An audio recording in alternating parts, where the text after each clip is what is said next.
What's up, what's up? Magbabalik po. Our vlog for today, ano ulit gagawin natin ngayong Maglilinis sa barangay hall. maglilinis po kami sa barangay hall. So malapit lang, 'di ba? Aha. Ba't pa tayo nagpayong? Siyempre mainit. Charis. Mainit. Ayan, kasama ko ulit si Ken. Maglilinis po kami sa barangay hall. See you mamaya. So ayan guys, dito kami sa may bandang ilog. Habang kami ay papunta na sa hall, ang daming naliligo. Ayan oh. Sarap maligo sa aming munting ilog. Dito lang po yan sa San Vicente Tupa, San Pablo Isabela. Punta na po kayo. So ayan na nga si Kenneth guys. Nauna na. Yan na po ang aming barangay hall. Yan po ang aming barangay hall kung saan maglilinis kami ni Ken. Dahil po schedule niya ngayon. Schedule ng paglilinis.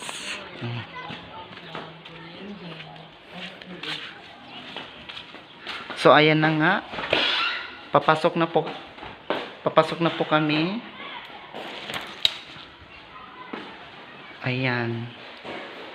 Ito po ang aming barangay hall. Hindi pa po siya guys tapos kasi wala pang mga gamit. So ito po.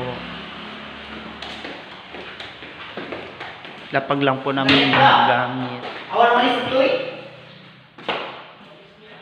So simulan po na namin ang paglilinis. Ito po. Madumi pa po siya.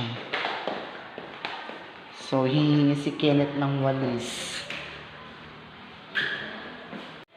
So ayan na guys, magsisimula na po kaming maglinis.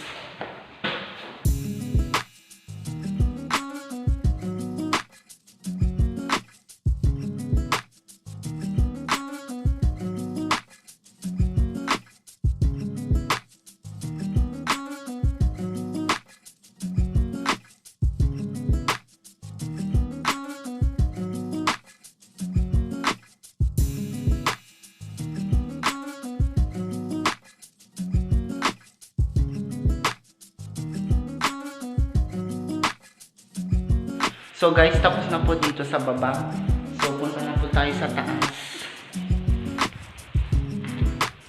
Punta na po tayo sa taas. Sa taas naman po ang lilinisan.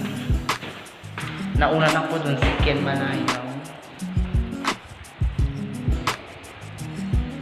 So ayun siya guys.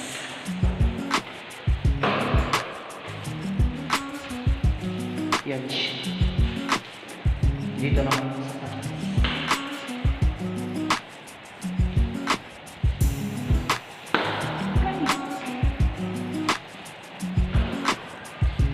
Pakita ko po sa inyo yung sahig. So ito po.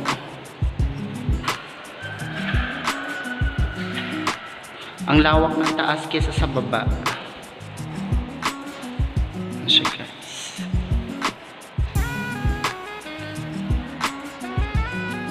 Meron siyang 3 pasilyo.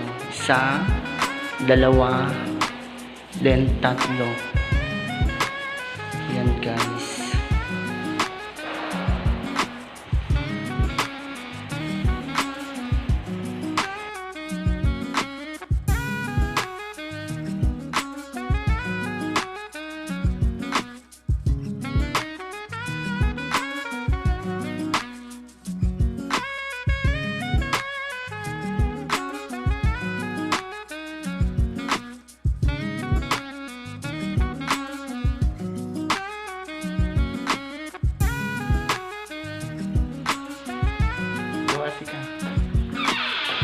So yun na.